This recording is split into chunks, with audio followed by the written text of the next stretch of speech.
ડિસેમ્બરે. તાજેતરના ભારતના નવા સૂચના અને પ્રસારણ સચિવ તરીકે કોની નિમણૂક થઈ છે?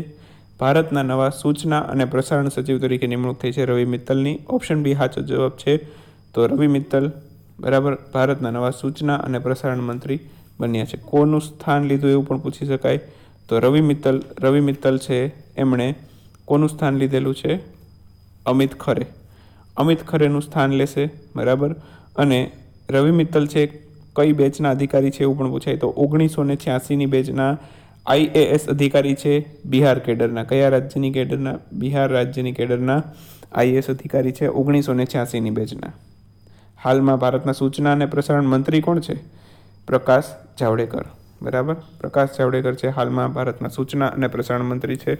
અને નવા સૂચના અને પ્રસારણ સચિવ કોણ બન્યું છે? રવિ મિત્તલ. તો થોડાક મહત્વના સચિવ પણ યાદ રાખી લઈએ. પરીક્ષા માટે ખૂબ જ અગત્યના અમુક મંત્રાલયના સચિવ. સચિવ કોને કહેવાય? પહેલાં તો મેં તમને અગાઉ પણ વિડીયોમાં જ્યારે પણ કોઈ નવા સચિવની નિમણૂક થતી હોય છે ત્યારે કીધેલું છે. કોઈ પણ મંત્રાલય એના ટોચના IAS અધિકારી હોય એને સચિવ કહેવાય. ટોચનો જે IAS અધિકારી હોય એટલે કે મુખ્ય IAS અધિકારી હોય કોઈ પણ મંત્રાલયનો તો એમને કહેવાય સચિવ. ઇંગ્લિશમાં કહીએ તો સેક્રેટરી બરાબર. તો સોશિયલ જસ્ટિસ એન્ડ એમ્પાવરમેન્ટ સચિવ કોણ છે? સોશિયલ જસ્ટિસ એન્ડ એમ્પાવરમેન્ટ સચિવ તરીકે હાલમાં જ નિમણૂક થઈ છે R સુબ્રમણ્યમની. ત્યારબાદ સૂચના અને માહિતી પ્રસારણ સચિવ કોણ છે? સૂચના અને માહિતી પ્રસારણ સચિવ હાલમાં જ બન્યા રવિ મિત્તલ. ઉચ્ચ શિક્ષણ સચિવ કોણ બન્યું? અમિત ખરે. અમિત ખરે છે બરાબર. એને હવે ઉચ્ચ શિક્ષણ સચિવ બનાવી દેવામાં આવ્યા છે બરાબર.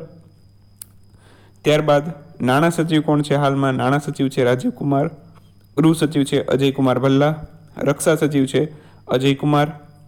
પ્રધાનમંત્રીના પ્રિન્સિપલ સેક્રેટરી કોણ એવું પૂછાય તો પ્રદીપ કુમાર સિન્હા. અને પ્રધાનમંત્રીના પ્રિન્સિપલ એડવાઇઝર કોણ એવું પૂછાય તો પ્રમોદ કુમાર મિશ્રા બરાબર.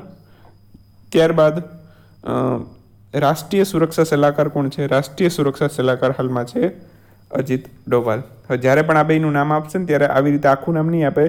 PK સિન્હા અથવા તો PK મિશ્રા આ બંને ઓપ્શનમાં આપશે. આ બંનેમાંથી કોઈ પણ વ્યક્તિનું નામ પૂછેલું છે ત્યારે આ રીતે જ પ્રશ્ન પૂછાશે. અને મેં તમને અગાઉ કીધેલું હતું કે જ્યારે પણ શ્રીલંકાના રાષ્ટ્રપતિ અથવા તો વડાપ્રધાન પૂછશે ત્યારે બંને વસ્તુ ઓપ્શનમાં આપેલી હશે.